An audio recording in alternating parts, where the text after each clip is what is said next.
যারা শিবিরকে জামাতকে চাঁদাবাজ ব্যাংক লুট আর রক্ষাটার অপবাদ দেন তাদের কাছে বলবো আয়নার সামনে দাঁড়িয়ে নিজের চেহারাটা আপনারা একটু দেখুন। এই অপবাদের সাথে জামাত শিবিরের কোনো সম্পর্ক নেই। সংগ্রামী ভাইয়ের আমার, আমরা তাই আজকে বলতে চাই ইসলামী ছাত্র শিবির বাংলাদেশের লক্ষ কোটি তরুণ ছাত্র সমাজকে চরিত্র নৈতিকতা জ্ঞানের শিক্ষায় আলোকিত করে নির্যাতিত নিপীড়িত অনাহারী বুভুক্ষ অন্নহীন নিরন্ন মানুষের মুক্তির জন্য সংগ্রাম করছে। দুনিয়াবি কোন স্বার্থ জাগতিক বিত্ত বৈভব সম্পদের মোহ শিবিরের মধ্যে নাই।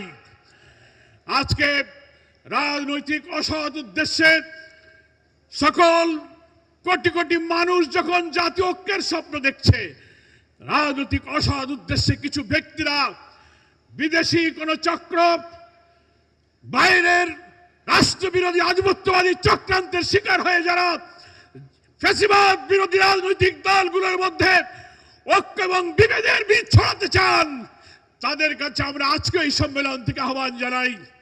এই পথ অকল্যাণের পথ, ক্ষতির পথ, ভাঙনের পথ, বিভেদের পথ।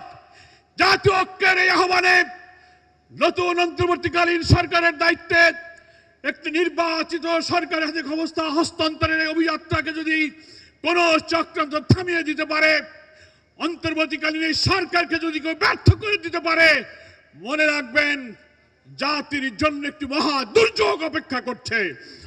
আমরা দেশবাসীর কাছে আহ্বান জানাই, সকল অপপ্রচার মিথ্যাচারের বেড়াজাল ছিন্ন করে আসুন একটি শান্তিপূর্ণ বাংলাদেশ নতুন রাষ্ট্র বিনির্মাণের চেষ্টায় আমরা এই দেশের মানুষকে ঐক্যবদ্ধ করি।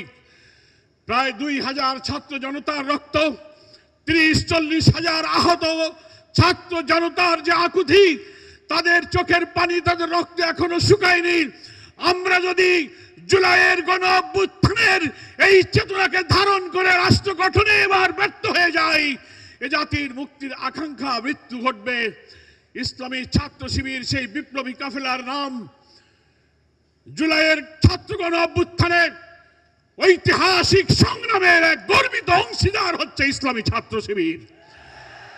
আমরা তাই মনে করি ইসলামী ছাত্র শিবির সেই ঐতিহাসিক এই সম্মেলন থেকে আগামী দিনে অভিষ্ট লক্ষ্যে তারা এগিয়ে যাবে।